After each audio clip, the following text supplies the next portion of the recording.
Assalamualaikum warahmatullahi wabarakatuh. Halo guys, kembali lagi bersama saya Bobby Ren, dan kali ini kita akan kembali ngomentari video dari Luis Prasetyo yang berjudul "Kenapa Orang Tua Muhammad Masuk Neraka? Ustadz-ustadz ini bimbang dan mau masuk Kristen." Kita langsung tonton videonya, besok akan kita komentari. Lalu orang Kristen tidak mengimaninya, maka wassalam, kamilah yang selamat. Bapak yang masuk neraka saja. Sungguh ayahku dan ayahmu di neraka. Baik. Nabi SAW mengatakan pada seorang sahabat, ayahku dan ayahmu di neraka.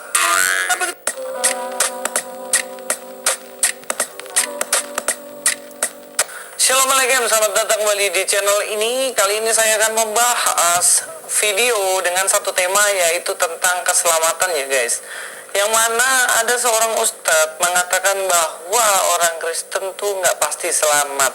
Jadi intinya kalau misalnya Yesus benar-benar juru selamat, maka orang Islam akan selamat karena orang Islam percaya kepada Yesus. Tetapi jika orang Kristen itu salah atau sebenarnya menyelamatkan adalah Muhammad, maka orang Islam yang selamat. Tapi orang Kristen nggak selamat karena nggak percaya Muhammad. Jadi itu logika yang dia pakai untuk mengukur keselamatan dalam Islam dan Kristen. Mari kita langsung nonton videonya aja. Kalau memang agama Kristen yang benar dengan mengimani Yesus sebagai Tuhannya, kami pun orang Islam itu selamat. Kenapa? Kami juga beriman kepada Yesus, kami juga beriman kepada Nabi Isa, betul. Tapi kalau Islam yang benar dengan kami mengimani Nabi Muhammad sebagai Nabi kami, sebagai Rasul kami, lalu orang Kristen tidak mengimaninya, maka wassalam, kamilah yang selamat. Bapak yang masuk neraka saja. Ya, sebenarnya statementnya itu menjadi persoalan guys. Kenapa? Karena dia mengatakan bahwa jika misalnya Yesus juru selamat, maka Kristen selamat, Islam pun juga selamat. Karena Islam percaya kepada Yesus. Tapi persoalannya, kalau kita tahu dalam kitab-kitab. Setelah gini, saya bahas dulu bentar lagi nih ya. Yang dimaksud oleh Ustaz Sinaga tadi ya, maksud gini ya. Kita meyakini bahwa ada rangkaian nabi, utusan yang Allah atau Tuhan Allah utus pada manusia. Mulai dari Nabi Adam ya, terus lanjut sampai, jadi ada sekitar 100 berapa puluh ribu nabi dan rasul yang diutus ya sejak zaman Nabi Adam hingga Nabi Muhammad. Itu ada di salah satu hadis sahih. Cuman yang wajib kita ketahui, yang diberitahu Allah nama-namanya hanya 25 nabi dan rasul, ya kan?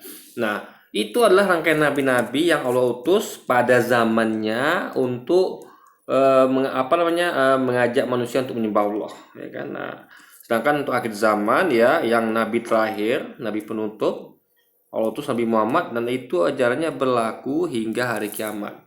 Tapi ajaran nabi-nabi Nabi Muhammad itu hanya berlaku pada waktu tertentu dan digantikan oleh nabi berikutnya, ya kan? Jadi masa berlakunya hanya sebelum nabi berikutnya diutus gitu, dan hanya pada kaum tertentu. Seperti kata Yesus katakan, Yesus mengatakan, aku diutus hanya bagi domba-domba hilang dari bangsa Israel. Ya, dia juga mengatakan, memperkuat dengan kalimat berikutnya, yaitu janganlah pergi ke Samaria atau kota-kota lain di luar Israel, melainkan pergilah hanya kepada domba-domba hilang dari bangsa Israel. Berarti Yesus artinya dia diutus untuk bangsa Israel saja, melarang muridnya untuk keluar, ya kan? Dan dan dia mengatakan ya, dan aku akan meminta kepada Bapa seorang penolong yang lain, ya kan?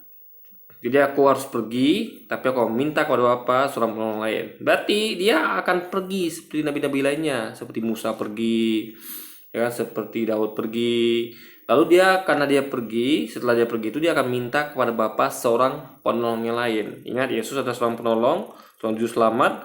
Dia meminta seorang penolong yang lain. Siapa dia? Yaitu Nabi Muhammad. Yaitu penolong yang lain, yaitu penolong terakhir yang Allah utus untuk seluruh alam, ya, bukan hanya kepada suatu kaum tertentu. Dan syariatnya itu berlaku hingga akhir zaman, hingga hari kiamat. Jadi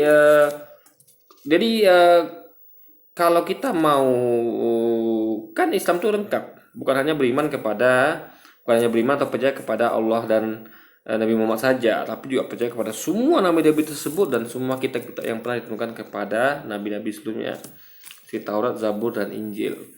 Itu sangat lengkap guys ya. Jadi kita percaya pada semuanya, tapi syariat kita jalankan hanya syariat Nabi Muhammad.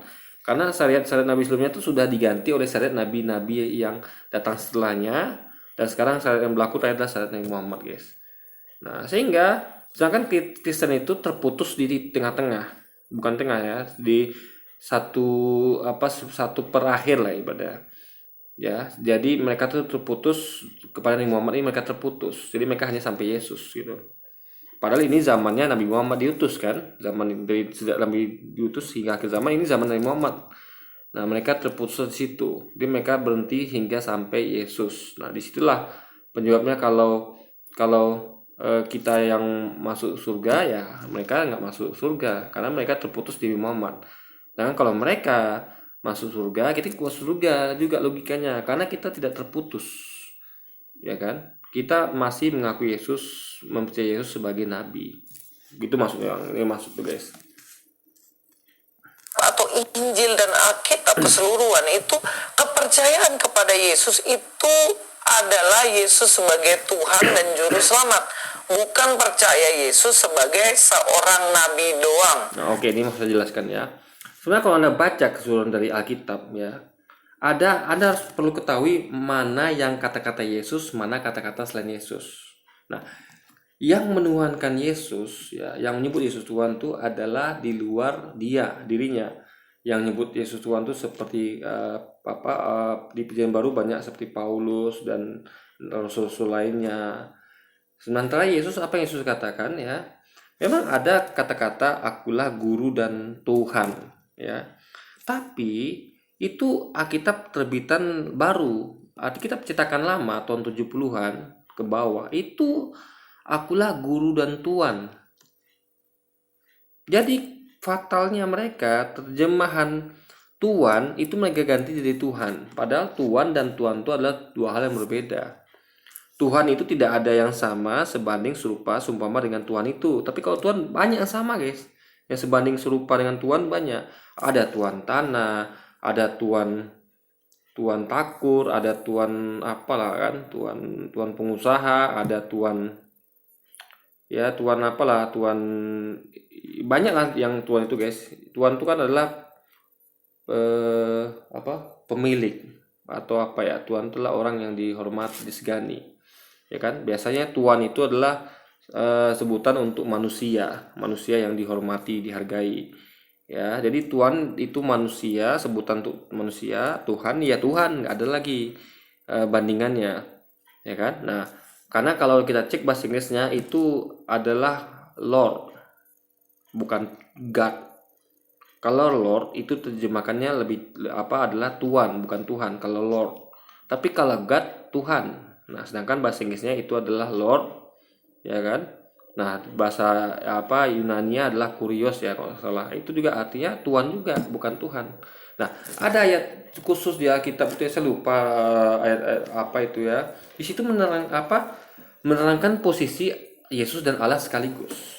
Di situ disebutkan ada Yesus dan Allah dengan titelnya masing-masing. Nah, saya lupa, Anda bisa googling sendiri tuh ya. Saya udah lama soalnya tuh, dulu saya sempat pelajari ya. Saya temukan ayat itu. Di situ Yesus disebut sebagai Lord dalam bahasa Inggrisnya. Nah, Allah disebut sebagai God. Jadi di satu kalimat yang sama, di ayat yang sama, titel Yesus adalah Lord. Titel Allah adalah God. Berarti kita tahu Yesus adalah Tuhan karena dia Lord, dan Allah adalah Tuhan karena dia adalah God gitu guys. Nah, di situ kita bisa mengetahui ada perbedaan ya, bahwa Yesus itu hanyalah Tuhan, bukan Tuhan gitu. Nah, itu yang mereka tidak pahami. Lalu yang berikutnya ya, bukti lagi Yesus bukan Tuhan gini. Dia mengatakan akulah jalan, kebenaran dan hidup. Tidak ada yang sampai kepada Bapa kalau tidak melalui aku. Nah, perlu kita ketahui ya, Yesus itu tidak hidup selamanya. Dia juga tidak dilahirkan sejak awal mula. Tidak ada sejak awal mula. Yesus ada setelah dilahirkan oleh ibunya Maria. Ya, bahkan Yesus itu meninggal setelah di kayu salib. Berarti periode setelah dilepas dari kayu salib atau sebelum dilahirkan ibunya Maria, dia tidak ada. Anggaplah Anda katakan dia hidup lagi setelah disalib. Oke, kita terima itu, anggaplah kita terima itu. Apa kita terima sebenarnya kan? Anggaplah kita benarkan gitu kan. Tapi kan ada periode dia belum ada. Kalau kita tarik ke belakang ya, dia belum ada sebelum dilahirkan Maria. Lalu berarti kan jalan itu belum ada. Ibaratnya gini, apa, jalan misalnya jalan apa ya? Jalan tol misalnya, jalan tol yang baru selesai itu jalan tol apa ya? Anggaplah ada jalan tol Jakarta apalah gitu kan. Jakarta, anggaplah ada jalan tol Jakarta Bandung, itu baru dibangun berapa tahun lalu. Nah, sebelumnya kan jalan tol itu belum ada. Nah, berarti Anda nggak bisa lah jalan tol itu kan, karena belum ada jalan tolnya. Sama kayak Yesus, sebelum dia dilahirkan oleh ibunya Maria, jalan itu nggak ada. Nah, berarti kita ketahui logikanya apa arti jalan, aku adalah jalan kebenaran hidup ya. Tidak ada sampai kepada Bapa kecuali aku, adalah pada waktunya Yesus ada jalan itu. Belum Yesus siapa jalannya? Karena dia waktu belum ada jalan Yesus itu kan, dia belum dilahirkan ibunya. Berarti jalannya adalah Musa. Sebelum Musa siapa jalannya? Jalannya adalah misalnya Ibrahim. Sebelum Ibrahim misalnya jalannya adalah Daud. Lalu sebelum Daud ada Sulaiman. Sebelum Sulaiman ada nabi-nabi sehingga ke Adam, guys. Nah itu. Jadi jalan-jalan itu apa namanya ya, belum ada. Jadi karena belum ada, belum belum belum lewat jalan itu gitu loh, belum dibangun jalannya, belum dilahirkan gitu kan, belum ada. Nah, tapi untuk jalan terakhir yaitu Nabi Muhammad itu berlaku hingga akhir zaman, ya kan? Syariatnya berlaku hingga akhir zaman, gitu guys. Sejak dia dilahirkan, sejak jalan itu ada, Nabi Muhammad itu ada, itu kita menuju Tuhan melalui Nabi Muhammad hingga akhir zaman. Nah, gitu guys. Karena jalan itu bukanlah tujuan, ingat ya. Yesus adalah jalan menuju kepada Bapaknya. Sama kayak misalnya kita mau ketemu Pak Lurah, ya lewat siapa jalannya? Ya lewat satpamnya. Kita mau ke kantor Pak Lurah, dicegat sama satpam atau melewati pos satpam. Kita masuk nggak bisa nyelonong. Pasti satpam akan bertanya, Bapak mau ketemu siapa? Mau ketemu Pak Lurah. Harus lewat saya, Pak. Bentar saya panggil Pak Lurah ya, karena saya jalan menuju Lurah. Tidak ada sampai kepada Lurah tanpa melalui saya. Saya adalah penjaga depan kantor Pak Lurah ini. Jadi semua yang ketemu Pak Lurah harus lewat saya. Karena saya jalannya gitu, guys. Nah, jadi satpam itu bukanlah Pak Lurah. Sama kayak Yesus. Yesus cuma jalan, dia bukan tujuan. Tujuannya Allah. Satpam jalan, tujuan Pak Lurah. Jadi posisi Yesus dan Allah itu beda. Dia cuma sebagai jalan.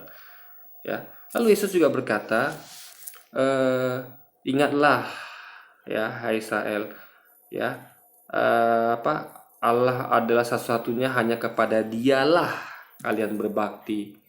Hanya kepadalah Dialah kalian berbakti, ya, berbakti dengan segenap dan seluruh jiwa ragamu, ya kan, dengan segenap hatimu dan seluruh jiwa ragamu. Jadi hanya kepada Dia, kata Yesus, guys. Berarti tidak ada yang lain. Berarti kalau hanya kepada Allah saja, berarti tidak ada kepada Roh Kudus, tidak ada kepada Yesus gitu. Maka Yesus katakan di tempat ayat lain mengatakan ada orang mengatakan dia baik. Yesus berkata, kenapa kau katakan aku baik? Tidak ada yang baik kecuali Allah saja. Itu artinya Yesus itu tidak mau disamakan dengan Allah, karena mereka berbeda. Yesus nggak baik, yang baik itu hanya Allah saja. Kenapa aku katakan aku baik, kata Yesus? Yang baik itu hanya Allah saja. Yesus cuma jalan, Allah tujuannya, ya, alias jalan itu adalah utusan, tujuan itu adalah Tuhan. Tujuan kita Tuhan, jalannya melalui utusannya yaitu Yesus dan juga nabi-nabi lainnya. Paham di sini ya? Nah, jadi bahkan ya itu dulu guys. Nanti saya akan sampaikan sedikit lagi nih. Ya, saya mau lihat dulu Luis ngomong apa, ya kan? Jadi faktanya bahwa Yesus bahkan selalu memerintahkan kita untuk hanya berbakti kepada Allah saja, hanya kepada Dia. Jadi kalau dia menyebut kalau hanya kepada Dia, berarti kan bukan kepada aku, karena posisi dia kan adalah yang ngomong, berarti orang pertama. Ya, kalau dia ngomong hanya kepada Dia dan aku, berarti termasuk Dia, yaitu yang ngomong, yaitu Yesus. Tapi kalau dia tidak ada ngomong aku, hanya kepada Dia, berarti dia menunjuk entitas lain yang bernama Allah. Hanya kepada Allah saja, hanya kepada entitas Yesus saja kita harus berbakti dan menyembah dengan segenap hati dan jiwa raga. Berarti tidak boleh berbakti pada Yesus, nggak boleh. Menyembah pada Yesus nggak boleh, ya. Karena hanya kepada Dia sajalah kalian berbakti dan menyembah, guys. Jadi itu nggak bisa dijadikan patokan untuk berarti Islam juga selamat karena percaya Yesus. Tapi kan persoalannya dalam agama Islam itu kan percaya Yesus bukan Tuhan, bukan penyelamat, bukan disalib untuk mengorbankan manusia.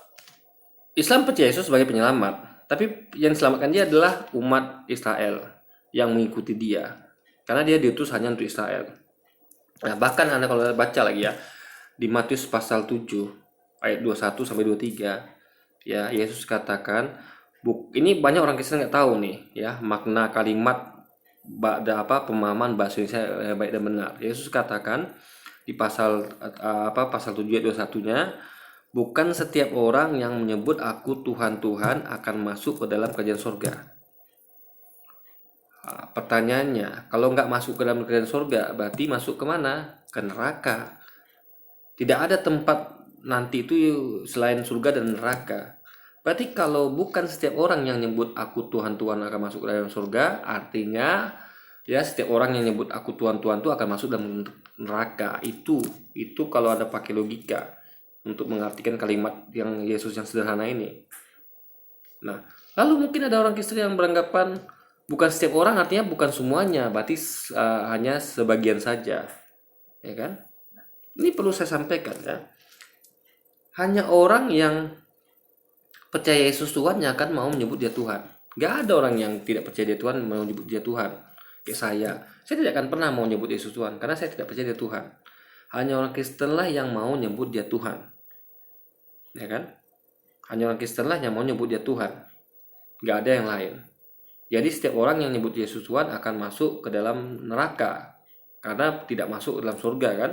Nah, diperkuat dengan kalimat berikutnya, ya, melainkan yang melakukan kehendak Bapakku di surga. Alias yang melakukan kehendak Bapaknya di surga itulah yang masuk surga. Yang tadi semuanya masuk neraka. Gitu. Nah, mungkin mereka berpendapat lagi, dan ini saya sering dengar ya, kata mereka kan, kembali ke tadi kan, bukan setiap orang itulah bukan semuanya, ya kan?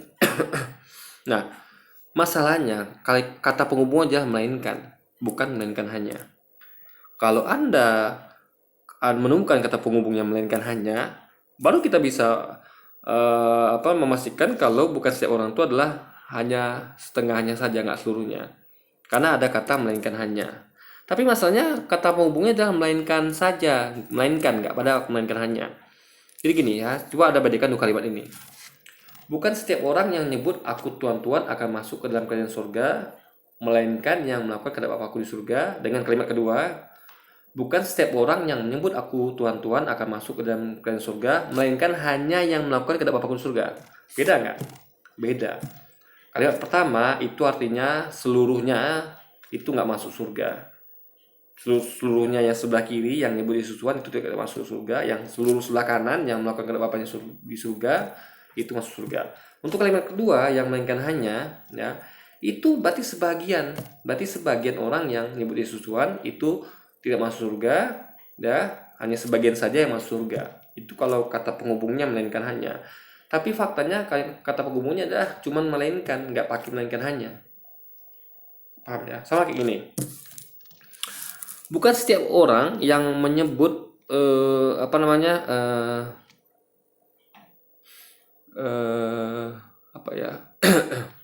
yang menyebut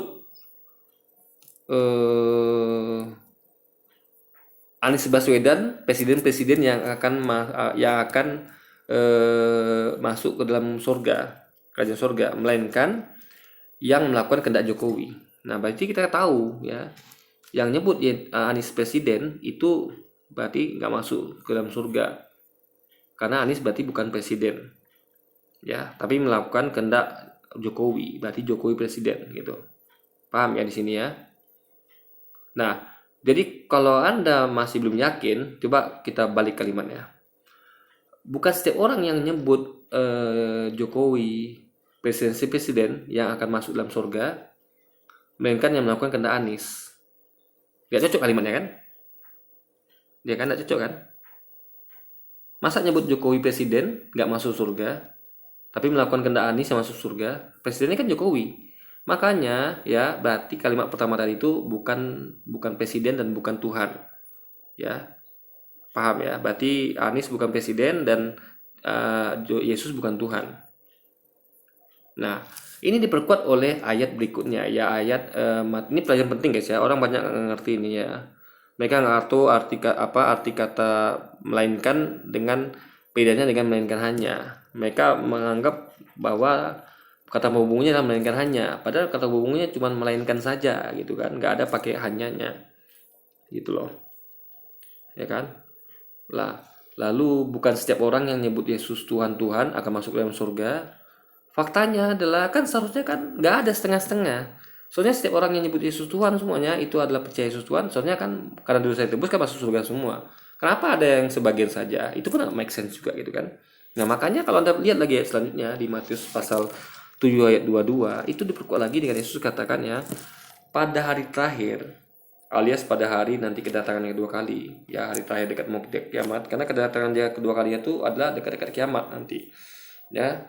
Jadi dia 40 tahun di bawah pemerintahan dia bersama Imam Mahdi, itu dunia akan aman sentosa ya. Baru setelah itu 40 tahun kemudian barulah semua orang-orang beriman dimatikan Allah dengan angin sepoi-sepoi ya, yang lembut mematikan manusia, seluruh orang beriman dengan lembut, tinggallah orang-orang kafir saja, orang-orang yang rusak, paling rusak sepanjang zaman. Orang itulah yang layak menyaksikan dan mendapatkan azab kiamat, karena kiamat itu masuk azab guys, karena bencana alam paling luar biasa itu kiamat.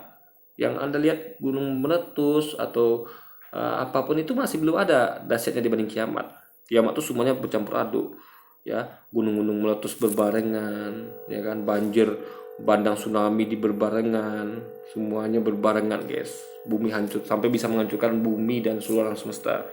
Jadi hanya orang kafir dan orang-orang yang jahat sajalah yang paling jahat di dunia ini sejak dunia diciptakan, yang layak dan pantas mendapatkan azab itu ya kan. Orang beriman dan orang-orang yang jahat yang seperti itu nggak layak mendapatkan azab seperti itu ya. Makanya orang-orang itu hanya hidup nanti di akhir zaman ya, dekat-dekat kiamat itu. Nah, jadi Yesus katakan pada hari terakhir banyak orang akan berseru kepadaku, Tuhan, Tuhan, bukankah kami telah berbuat dengan namamu, mengusir setan dengan namamu, dan melakukan banyak kebaikan dengan namamu? Nah ini mereka semua siapa? Adalah orang-orang Kristen. Gak mungkin orang-orang selain Kristen tuh menyebut Yesus Tuhan. Gak mungkin. Gak mungkin orang-orang selain yang percaya Yesus Tuhan ya, selain orang-orang Kristen itu mau menyebut atau memanggil Yesus Tuhan. Gak mungkin. Apalagi mereka mengaku-ngaku, orang muslimin mengaku-ngaku ya, kayak kita orang Islam, bukankah kami telah berbuat dengan namamu, mengusir setan dengan namamu, dan melakukan banyak kebaikan dengan namamu? Itu nggak mungkin, karena kita tidak pernah melakukan hal itu. Jadi nggak mungkin kita tagih sesuatu yang tidak pernah kita lakukan, nggak mungkin kita tagih. Tapi yang pernah melakukan itu hanya orang Kristen. Mereka berbuat dengan nama Yesus, melakukan banyak kebaikan dengan nama Yesus, dan yang mengusir setan dengan nama Yesus. Maka mereka lah nanti yang berhak, yang merasa berhak untuk melakukan itu, sehingga mereka menagihnya pada hari terakhir kedatangan Yesus kedua kali. Jadi selain Yesus manggil Yesus Tuhan, juga menagih bahwa mereka tuh sudah melakukan itu semua yang mereka perkirakan itu diperintahkan Yesus. Padahal Yesus tidak pernah memperintahkan hal itu. Kenapa? Diperkuat dengan ayat terakhir, ayat 23, Yesus katakan ya, pada saat itulah aku berkata kepada mereka semua, nyala kalian semua di hadapanku, aku tidak mengenal kalian. Orang-orang Kristen ini nanti semua akan diusir Yesus ya. Dan Yesus katakan tidak mengenal mereka. Kenapa? Karena Yesus tidak pernah mengajarkan itu. Mengajarkan dia Tuhan, apalagi memaki-maki namanya. Sedangkan dia dikatakan baik, dia protes. Ya kan? Kenapa kalian katakan aku baik? Tidak ada yang baik kecuali hanya Allah saja. Dia juga katakan kan, hanya kepada Dia sajalah kalian berbakti ya, dan menyembah gitu dengan segenap hati, sepenuh hati, segenap jiwa raga. Berarti nggak ada lagi tersisa untuk yang lain, hanya kepada Dia sajalah, kata Yesus. Sama kayak kalau saya ngomong, hanya kepada dia, misalnya Jokowi sajalah kalian memuji dengan sepenuh hati, segenap jiwa raga. Berarti kan nggak tersisa untuk saya atau yang lain. Berarti seluruhnya harus fokus pada Jokowi. Nah gitu guys, itu logikanya ya. Itu berarti Yesus itu mengajarkan hanya kepada Dia sajalah, yaitu kepada Allah sajalah. nggak ada tersisa untuk dirinya atau Roh Kudus gitu guys. Itu faktanya. Makanya itu menjadi make sense Matius pasal 7 21-23. Nah, ditambah beliau terakhir adalah wahai pembuat kejahatan. Nah, kata wahai pembuat kejahatan ya lengkapnya kan pada saat itulah aku mengatakan kepada mereka semua, enyahlah dari kalian semua di hadapanku, aku tidak mengenal kalian, wahai pembuat kejahatan. Nah, kata wahai pembuat kejahatan mereka artikan berarti itu adalah pengikut Yesus yang merampok, mencuri, membunuh. Enggak ya, semua yang nyebut Yesus Tuhan, yang dulu pernah melakukan kebaikan dengan nama Yesus, mukjizat dengan nama Yesus, dan apa lagi tadi ya, melakukan mukjizat dengan nama Yesus, itu semua diusirnya tanpa kecuali. Nah, mereka diusir, lalu Yesus katakan tidak kenal mereka, karena Yesus tidak pernah mengajarkan itu. Dia malah mengajarkan untuk hanya kepada Dia sajalah kalian berbakti, atau kepada Allah saja. Lalu dia jadi pembuat kejahatan ini adalah syirik, ya kan? Syirik kepada Allah. Jadi Allah itu disandingkan dengan Tuhan lain ya, disamakan, diserupakan, dibandingkan ya, dianalogikan dengan Tuhan lain yang bernama Yesus dan Roh Kudus. Itu adalah kejahatan tertinggi. Makanya kalau Anda cuma mencuri, merampok, membunuh, Anda masih bisa diampuni, bisa tobat, minta ampun. Tapi kalau Anda sudah syirik ya, menuhankan yang lain selain Allah, itu tidak ada ampunannya, ya kan? Tidak ada ampunnya. Sama kayak misalnya Anda punya ibu saja, ini belum Tuhan lagi guys, ibu. Anda tahu durhaka seorang anak gimana? Maling kundang, Anda tahu kisah maling kundang? Kalau kita bandel sama orang tua, disuruh ke warung kita bilang, males lah, ma gitu kan. Nak, beliin ibu gula di warung ya. Males lah ma. Nak, tolong ibu beliin ikan di pasar ya, males lah ma. Tolong bantu ibu jaga adikmu ya, males lah ma. Itu ibu, orang tua akan marah. Tapi masih bisa, Anda tuh masih dianggap anaknya, masih dimaafkan. Mungkin ada dihukum, tapi habis itu kan orang tua kan, karena Anda anaknya, dia akan lupakan itu dan kembali sayang sama Anda. Bukan kembali sayang ya, kembali tidak hilang marah sama Anda karena Anda sudah dihukumnya gitu. Tapi kalau Anda durhaka sama orang tua seperti maling kundang, tidak ada ampun bagi Anda. Yang paling menyakitin bagi seorang orang tua adalah ketika sang anak tidak lagi mengakui dia sebagai orang tuanya, malah dia mengakui orang tua lain. Misalnya saya atau ibu istri saya, itu anak saya tiba-tiba mengatakan, papa saya bukan kamu, atau ibu saya bukan kamu, papa saya adalah misalnya Luis Prasetyo, mama saya misalnya adalah istri Luis Prasetyo. Ya saya marah, saya nggak terima. Kalau dia bandel aja saya masih bisa maafkan, tapi kalau dia sudah mengakui orang tua lain sebagai orang tua dia dan tidak mengakui saya dan istri saya sebagai orang tuanya, itulah kemarahan yang tidak ada maafnya guys. Makanya nggak heran ketika maling kundang dikutuk jadi batu, karena itu adalah betul-betul tidak termaafkan guys, apalagi Tuhan, ya kan? Nah, jadi begitu logikanya guys. Orang Kristen selamat karena percaya Yesus yang disalibkan menebus dosa manusia. Tetapi Yesus tidak pernah ngomong seperti itu ya. Yesus bahkan berkata ya, angkatan jahat ini meminta suatu tanda dariku, tapi aku tidak akan memberikan tanda kepada mereka. Tanda ini mukjizat guys, karena kan Yesus selalu diminta mukjizat. Tapi Yesus katakan tidak, semuanya sudah kuberikan. Dalam artian dia pengen mengatakan bahwa semua tanda itu sudah kuberikan pada kalian, masa kalian tidak percaya juga? Nah, maka tanda terakhir yang diberikannya adalah, aku tidak akan memberikan tanda apapun pada mereka selain tanda Nabi Yunus, tanda atau mukjizat. Jadi tanda itu adalah tanda kenabian. Jadi mukjizat Nabi Yunus kan, beliau itu ketika dilempar ke laut ya, beliau nggak mati. Dimakan ikan paus, beliau nggak mati. Dibawa ikan paus 3 hari 3 malam di dalam di dasar laut ya, atau di laut lah, berenang-renang. Kan ikan paus itu kan berenang-renang guys di laut itu sampai ke dasarnya bahkan ya, 3 hari 3 malam ya di dalam perut ikan paus itu. Nabi Yunus tidak mati, bahkan sampai dimuntahkan kembali ke tepi pantai setelah lewat 3 hari 3 malam, itu Nabi Yunus nggak mati. Nah, itu mukjizat, karena kalau Nabi Yunus mati berarti itu bukan tanda kenabian, karena tanda kenabian salah satunya adalah mukjizat ya, tanda bahwa dia nabi. Orang biasa nggak dikasih mukjizat. Nah, jadi mukjizat Yesus juga seperti itu. Seperti Yunus, kata Yesus ya. Seperti Yunus tinggal 3 hari 3 malam di dalam perut ikan paus, di dalam perut ikan ya. Begitu juga anak manusia akan tinggal 3 hari 3 malam di dalam perut bumi. Berarti ada kejadian di mana Yesus, tanda mukjizat yang akan nampak dari dia adalah dia tinggal 3 hari 3 malam dalam perut bumi. 3 hari 3 malam dalam perut bumi. Nah, ini tepat dikatakan dia sebelum kejadian penangkapan dia di Taman Getsemani. Ya kan? Ya, itu kalau nggak salah itu adalah sehari sebelumnya mungkin atau semalam sebelumnya. Nah, jadi anggaplah Yesus itu memang beneran ke Taman Getsemani. Dia berdoa di sana ya, maju selangkah. Dia kan minta di situ. Ya apa ya Allah, jikalau cawan ini berlalu daripada aku, cawan artinya ujian. Jadi dia merasa itu adalah tes ujian yang Allah berikan kepada dia. Jikalau bisa berlalu dari hadapanku sesuai dengan kehendakmu bukan kehendakku. Jadi dia minta tolong supaya kalau bisa ini ujian ini ibaratnya dia tidak menerima ujian ini. Dia tidak disusahkan dengan ujian ini. Tapi sesuai dengan kehendak Allah. Tapi kalau Allah dalam artian kalau Allah berkehendak memang harus dia menjalani ujian ini ya mau bilang apa lagi. Tapi kalau bukan kehendak Allah ya masih bisa dinegosiasikan, dia mau berharap itu lewat ujian itu gitu, alias dia selamat gitu kan. Nah, jadi pas ada kejadian waktu penangkapan dia itu kan, jadi waktu ada muridnya menebas leher telinga hingga putus lalu dia sembuhkan, itu kan ada kejadian dicium oleh Yudas.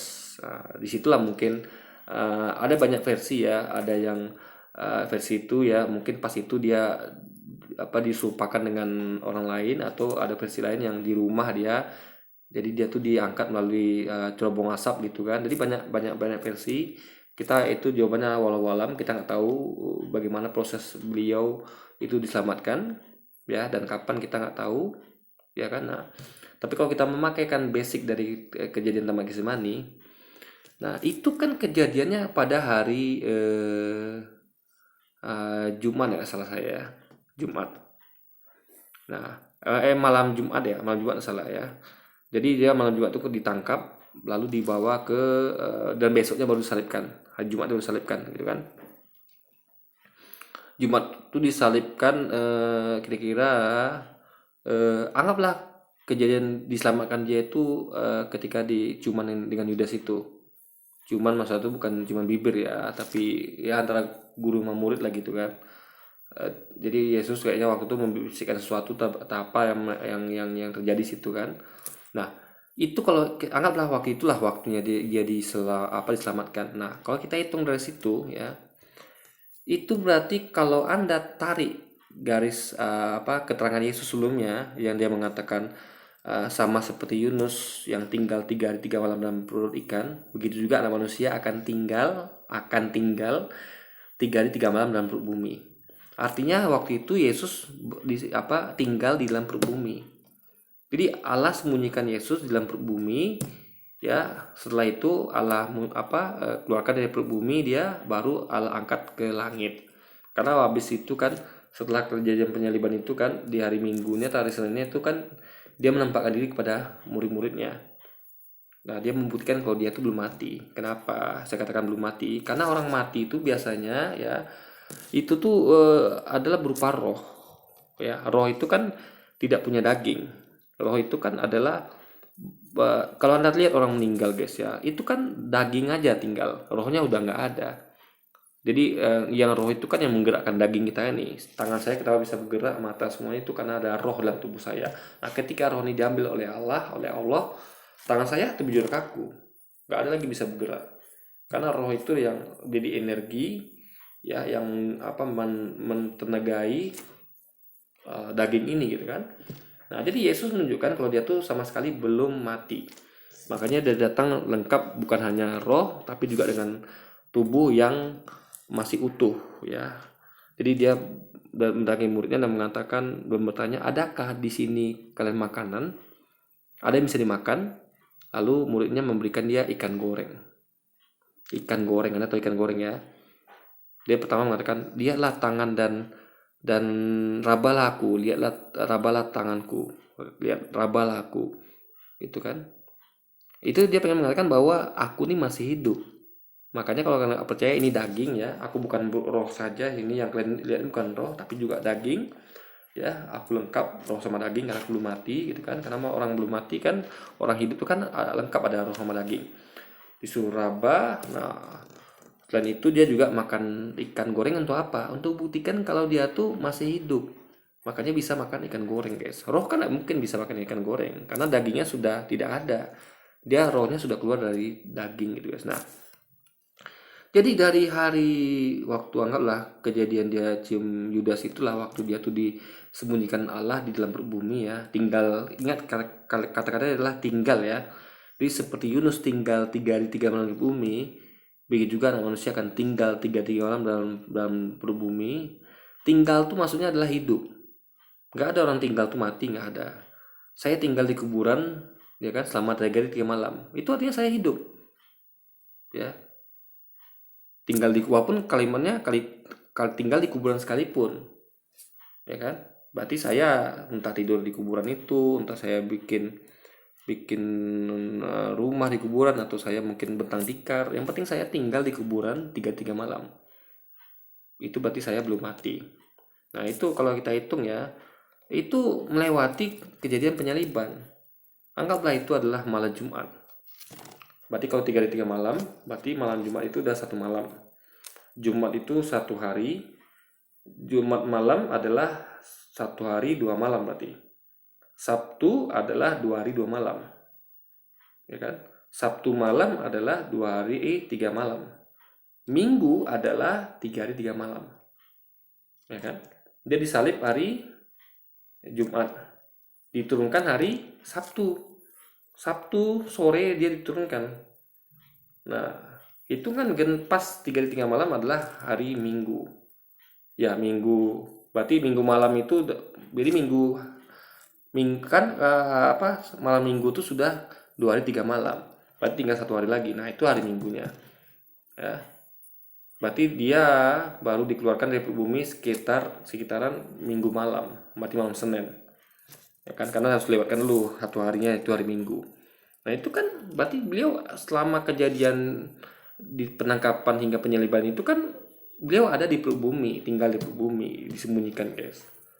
Nah jadi kita percaya pada kata-kata Yesus gitu, bahwa dia itu tidak disalib, tapi dia tinggal di perut bumi selama kejadian penyaliban gitu, guys. Orang Islam tidak percaya penyaliban. Bahkan kalau kalian lihat sendiri, mereka itu tidak percaya Yesus disalibkan kan. Mereka hanya percaya Yesus itu diangkat ke langit karena dikejar-kejar, tapi ternyata Yesus kabur, kemudian dia menyelamatkan diri, dan kemudian dia ke langit. Dan ini berbeda. Yang menyelamatkannya bukan dia, tapi Allah menyelamatkan dia. Dan memang terbukti jalan lari kok. Kalau dia memang gini guys ya, kalau dia memang ikhlas mau ditangkap, ya serahkan diri dong. Tapi kan tidak, dia tidak menyerahkan diri. Dia sembunyi di tengah malam yang gelap ya. Ada tahu Taman Getsemaní itu adalah hutan tengah kota yang sangat rimbun. Tentu kalau hutan itu ya rimbun, ya nggak kayak sekarang yang ada lampu-lampu. Zaman dulu kan baru ada api aja, baru api obor semacam itu aja penerangannya kan. Karena bayangkan di tengah malam ya buta di taman atau hutan Getsemaní yang lebat, itu ngapain kalau nggak ngumpet? Bahkan menyuruh muridnya berjaga-jaga. Itu jelas Yesus, bahkan menyuruh muridnya beli pedang. Itu jelas Yesus tuh nggak redo ditangkap. Bahkan dia berdoa minta kalau bisa ini ujian ini berlalu alias dia selamat. Itu jelas bukti dia tuh nggak ikhlas untuk ditangkap, nggak ikhlas ya guys. Dia mau selamat gitu kan.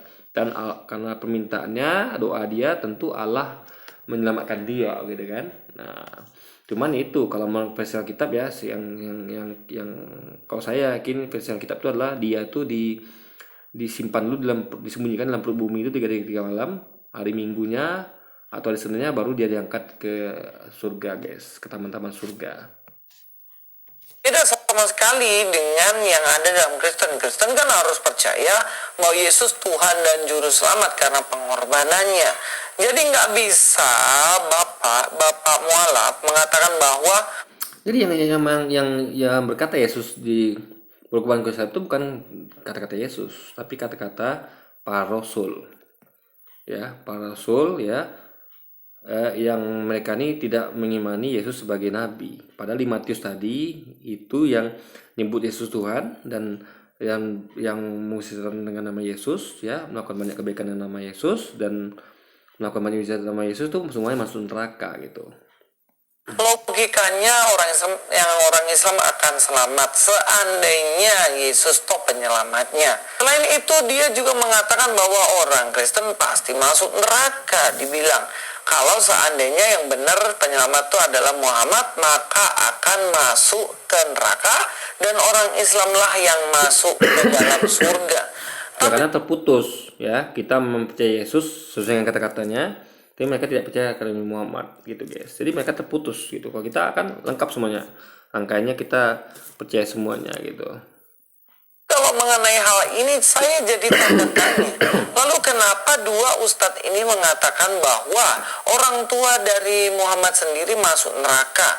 Dan apakah bisa dijamin bahwa Anda juga akan masuk surga? Sedangkan orang tuanya Nabi itu sendiri masuk ke neraka. Nah gini, saya mau terangkan sedikit ya sebelum kita masuk videonya. Ada dua pendapat mengenai orang tua Nabi Muhammad. Ya, ulama berbeda pendapat. Ya, karena masing-masing menafsirkan suatu hadis, suatu ayat Quran, ya kan? Ayat Quran dan hadis yang ditafsirkan itu sama, cuman ulamanya kan beda. Nah, dalam Islam ini nggak suatu masalah asal tidak mengenai ketauhidan, ya. Hal-hal mendasar itu nggak boleh, itu sudah ada rumusnya. Tapi hal-hal yang masih bisa diperdebatkan nggak masalah dalam Islam, berbeda pendapat. Jadi ada ulama yang meyakini bahwa kedua orang nabi itu masuk di surga, dan ada yang pendapat kedua yang meyakini bahwa orang tua Nabi Muhammad itu di neraka, ya kan? Nah, kalau saya pribadi nih, saya wallahualam, ya, saya nggak tahu, saya nyerah karena yang tahu kan Allah, ya serahkan sama Allah. Kenapa kita berpusing? Ya, kita tidak menyalahkan orang-orang yang mengatakan bahwa orang tua Nabi ada di neraka, dan kita juga tidak juga menyalahkan orang-orang yang mengatakan bahwa orang tua Nabi di surga, ya kan? Ya, karena yang tahu hanya Allah saja. Ya, itu hanya perbedaan pendapat di antara para ulama, ya kan? Nah, jadi poinnya guys, kalau Anda perlu pahami gini, ya. Kalau Anda lihat paman Nabi, ya, itu ada paman Nabi yang Abdul Muthalib itu masuk neraka loh. Kenapa? Karena dia tidak beriman kepada Nabi. Bahkan hingga akhir hayatnya Nabi meminta supaya dia dikasih hidayah. Allah tidak kasih dia hidayah karena Allah lebih tahu daripada Nabi. Allah maha tahu, Nabi tidak maha tahu, sehingga Allah tidak kasih hidayah kepada paman Nabi Abu Muthalib, sehingga dia walaupun Nabi minta dia dapat hidayah, dia tidak dikasih Allah hidayah dan dia masuk neraka guys. Itu ulama sepakat kalau paman Nabi Abu Muthalib itu masuk neraka memang. Tapi untuk kedua orang tua Nabi itu ulama masih berbeda pendapat, dan itu bukanlah suatu masalah, ya kan? Itu yang disampaikan oleh dua ustadz ini. Mari kita dengar saja videonya. Saya katakan para hadirin hadirat yang dirahmati oleh Allah Subhanahu wa taala, bahwasanya kita sangat mencintai Nabi sallallahu alaihi wasallam. Dan kita sedih apa yang disedihkan oleh Nabi sallallahu alaihi wasallam. Kita gembira apa yang digembirakan oleh Rasulullah sallallahu alaihi wasallam. Rasulullah SAW sedih tatkala dia minta izin agar memohon ampun bagi ibunya. Allah tidak mengizinkan. Dan kalau Rasulullah SAW minta izin untuk menziarahi ibunya, maka diizinkan oleh Allah Subhanahu wa taala. Kemudian juga tatkala ada seorang bertanya kepada Nabi SAW, di mana ayahku? Kata Rasulullah SAW, ayahmu di neraka. Kemudian ini dalam Sahih Muslim, kalau orang itu sedih kata Rasulullah SAW, inna abi wa abaka finnar. Sungguh ayahku dan ayahmu di neraka.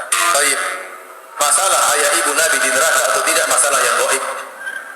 Maka tidak boleh kita mengucapkan tentang masalah ini kecuali dengan dalil, bukan pakai perasaan. Dan Rasulullah SAW telah jelaskan dalam Sahih Muslim bahwasanya ayahnya di neraka jahanam dan ibunya tidak diizinkan agar dia mohon ampun buat ibunya. Apakah kita berani melanggar perkataan Nabi SAW? Saya katakan memang ada sebagian ulama yang berusaha mentakwil hadis ini. ayahmu di neraka, maksudnya pamanku di neraka, yaitu Abu Talib misalnya. Tapi ini dibantah oleh Imam Nawawi rahimahullah. Imam Nawawi rahimahullah, ya, ini apa yang saya sampaikan ini terdapat dalam buku Al-Minhaj Syarah Sahih Muslim. Imam Nawawi tegas dalam hal ini menjelaskan ayah dan ibu Nabi SAW di neraka jahanam. Kita nggak bisa lagi meragukan masalah itu. Hadis riwayat Imam Muslim. Nabi SAW mengatakan pada seorang sahabat, ayahku dan ayahmu di neraka. Apa itu penyampaiannya? Ya sudah, kita terima apa adanya kan. Kita tidak pernah bertemu dengan Nabi SAW, kita tidak pernah bertemu dengan ayahnya Abdullah, kita nggak tahu. Tapi Nabi SAW wajib kita imani kenabiannya, dan beliau telah menyampaikan tentang ayahnya. Kalau kita sayang dengan ayah Nabi SAW, Nabi SAW lebih sayang kepada ayahnya daripada kita. Tapi Nabi yang sampaikan itu kan. Sekarang ada orang mengalihkan makna, mengatakan yang dimaksud dengan abi wa abuka finnar dalam hadis Muslim, ayahku dan ayahmu di neraka, itu bukan ayah, maksudnya itu adalah paman.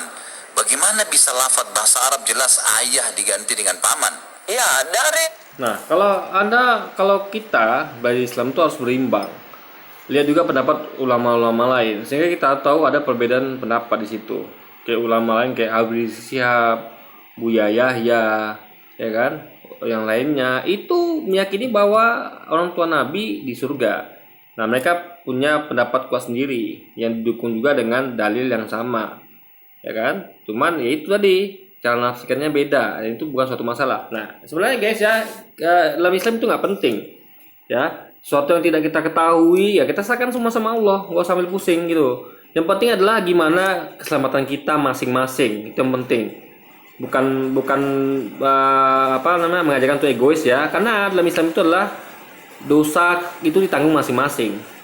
Jadi kalau Anda bertanggung jawab atas diri Anda masing-masing. Anda yang buat dosa ya Anda nanggung akibatnya. Anda yang syirik, Anda yang nanggung akibatnya. Ini nggak bisa Anda alihkan ke orang lain, nggak bisa. Anda yang buat jahat, orang lain yang nanggung akibatnya, nggak bisa. Islam tidak mengajarkan seperti itu. Islam mengajarkan untuk bertanggung jawab. Makanya fokusnya pada diri masing-masing. Selamatkan diri Anda dari api neraka gitu. Karena Anda tahu apa yang Anda lakukan. Anda kenal diri Anda. Tapi Anda kan tidak kenal sama orang tua Nabi. Makanya serahkan semua sama Allah. Nasib mereka ada di tangan Allah. Nah, nasib Anda ada di tangan Allah, tapi Anda masih bisa menentukan nasib Anda sendiri. Itu. Karena Allah itu akan memperlakukan Anda sesuai dengan apa yang Anda lakukan. Kalau Anda masuk surga, maka lakukanlah hal-hal yang bikin Anda masuk surga. Kalau Anda masuk neraka, ya lakukanlah hal-hal yang bikin Anda masuk neraka. Sesimpel itu. Dan Allah sudah ngasih tahu jalannya. Allah sudah kasih tahu cara-caranya. Apa yang bikin Anda masuk surga dan apa yang bikin Anda masuk neraka. Ini jangan lebar guys. Kita mungkin masih dengar suara saya ya. Saya mungkin ngomong agak sedikit. Ini intinya adalah kita yang kita pikirkan, ya kan? Gimana kita tuh supaya bisa masuk surga dan tidak masuk neraka gitu. dua orang itu jelas kita dapat simpulkan bahwa belum pasti. Ini guys ya, suaranya hujannya makin deras ini ya. Di sini suara saya nggak kedengaran. Saya nggak tahu nih video masih 6 menitan lagi ya. Saya nggak bisa juga dengar suara Luis ini. Jadi ya mungkin apakah nanti saya akan buat bentar. Ini hujannya mau berhenti apa nggak nih? Mungkin hujan sebentar aja ya. Nah hujannya agak berhenti guys. Saya sambung lagi guys. Juga ternyata kalau dalam Kristen kan sudah pasti dijelaskan, barang siapa percaya pada Yesus pasti tidak akan binasa, melainkan beroleh hidup yang kekal. Pasti. Nah ini juga maksudnya gini, percaya Yesus sebagai apa dulu? Dia mengatakan ya bahwa dia hanya utusan, hanya kepada dialah kalian berbakti. Nah itulah maksudnya, dia hanya jalan. Dia percaya hanya sebagai jalan, tujuannya Tuhannya adalah Allah gitu kan. Nah tadi apa lagi nih? Percaya Yesus sebagai nabi lah ya. Entah tadi dia ngomong apa lagi? Nah, dari dua orang itu jelas kita dapat simpulkan bahwa Guys, ini jangan agak lebat nih, jadi saya agak kurang mendengar apa yang saya katakan. ternyata kalau dalam Kristen kan sudah pasti dijelaskan, barang siapa percaya pada Yesus pasti tidak akan binasa, melainkan beroleh Nah, hidup. pasti tidak akan binasa. Faktanya semua orang akan binasa. Gak ada orang nggak binasa tuh nggak ada guys, ya semua orang akan binasa. Nah, tapi kalau dimaksud dia adalah beroleh hidup kekal, itu hidup kekal adalah di surga maksudnya. Oke, kita setuju. Tapi di dunia tidak ada orang yang tidak binasa. Tapi kalau dia masukkan ada hidup kekal itu di surga, kita setuju. Karena di surga kita hidup kekal. Tapi kalau di neraka hidup kita nggak kekal. Kita akan mati hidup gitu. Karena ketika kita disiksa, kita akan disiksa sampai mati. Habis itu kita dihidupkan lagi, gitu loh guys. Paham ya? Nah, jadi hidup kekal itu hanya ada di surga. Neraka sebenarnya juga hidup kekal selamanya, tapi melalui proses kematian berkali-kali gitu guys. Tapi ingat ya, itu hanya bagi orang yang percaya dia bukan Tuhan, tapi cuma jalan ya. Tujuannya adalah Allah. Yang kekal pasti, tetapi ternyata di dalam ajaran nabinya sendiri itu sebenarnya belum pasti, karena orang tuanya sendiri belum pasti untuk ke surga. Memang kalau kita lihat ya, dalam Kristen itu keselamatannya bergantung kepada Yesus Kristus sebagai Tuhan dan Juru Selamat. Ini saya lagi suara Luis guys, hujan berapa kali. Ini gini ya, Anda tahu nggak, orang tua Nabi ya, seandainya pun masuk neraka ya, walaupun kita tahu itu nggak penting ya, karena hanya Allah yang tahu. Seandainya masuk neraka, apa masalahnya coba? Ya kan? Keselamatan orang tuh mereka yang masing-masing yang tergantung mereka masing-masing, ya kan? Kalau Anda mau selamat, ya bukan tergantung pada orang tua Nabi, ya bukan tergantung pada Nabi. Nabi hanya pemberi syafaat. Jadi Anda nggak bisa mengandalkan Nabi sepenuhnya. Oh, mentang-mentang Nabi kasih syafaat, lalu Anda tuh nggak beriman, Anda tuh murtad, atau Anda tuh tidak beragama Islam, atau Anda tidak mengerjakan amal soleh, tidak bertakwa. Nggak bisa gitu. Nabi membantu dengan syafaatnya, tapi semua tetap tergantung apa yang Anda lakukan. Syafaat itu hanya membantu, bukan segala-galanya. Paham ya? Tetap Anda butuh berusaha untuk bertanggung jawab pada diri Anda sendiri. Nah, Islam itu ada agama yang logis gitu, nggak menyerahkan dosa Anda untuk ditebus oleh seorang yang lain gitu kan. Nah, itu kalau ada orang yang dosa ditebus ya, seperti sama kayak utangnya ditebus. Apa alasan dia untuk tidak berutang? Apa alasan dia tidak berdosa? Tuh ada yang nebus kan? Itu logikanya begitu guys. Ingat kata Bang Napi ya, kalau ada kejahatan terjadi karena ada kesempatan, waspadalah. Nah, sama kayak seperti itu. Orang berutang karena ada kesempatan ditebus gitu. Kalau ada kesempatan, itu tahu dia ketika dia berutang nanti ada yang bayarin, yang nebus. Sama kayak dosa. Ya, ketika dia melakukan dosa nanti ada yang nebus, yaitu Yesus. Yang penting percaya Yesus Tuhan gitu kan. Nah, jadi orang akan lebih mudah untuk melakukan dosa. Gitu, karena ada yang nebus. Anggaplah mungkin bagi Anda membunuh itu nggak menyenangkan bagi orang baik ya. Minimal dosa-dosa kayak makan babi, dosa-dosa kayak berzina, itu kan tidak ada yang dirugikan kan. Ketika berzina itu kan sama-sama enak, sama-sama senang. Ya kan? Maksud saya ya, kalau nggak ketahuan ya, kalau ketahuan itu ada yang tidak senang gitu kan. Nah, selama tidak ada yang tahu kan sama-sama senang. Nah, jadi dosa-dosa yang enak lah gitu guys, ya kan? Yang tidak merugikan siapa-siapa gitu. Nah, itu kan nggak masuk akal gitu loh, ya kan? Anda tidak akan ada logika atau apa ya, hujah untuk tidak melakukannya, karena itu bakal ditebus nanti sama Yesus kan. Nah, apa alasan yang membuat Anda untuk menghindari dosa itu coba? Nah, beda sama Islam. Setiap langkah itu harus hati-hati, karena dosa kita tanggung sendiri, ya kan? Tidak ada yang nanggung dosa kita, sehingga kita akan berpikir ribuan kali untuk melakukan dosa. Kalau Kristen kan tidak, karena kesempatan itu ada, kalau saya tebus gitu kan. Nah, ini kayaknya hujan berhenti guys. Saya nggak tahu nih bakal hujan lagi, kita teruskan videonya ya, mumpung hujannya berhenti guys. Bergantung kepada Allah saja sang penyelamat itu. Ini agak ribet kalau saya nggak punya studio yang kedap suara guys, sehingga kalau ada hujan atau misalnya ada musik-musik di luar ya, entah orang putar musik keras atau ada acara, itu memang kedengaran sampai sini guys gitu kan. Ya, itu bukan kita bergantung kepada diri kita sendiri maka kita selamat. Enggak. Makanya keselamatan itu oleh kasih karunia, karena kita bergantung kepada Allah. Itu yang benar. Tetapi keselamatan itu ya bergantung kepada Allah, tapi atas perbuatan kita. Sama kayak misalnya ujian kita, hasil ujian kita tuh tergantung guru yang nilai, tapi semua hasil usaha kita. Paham ya?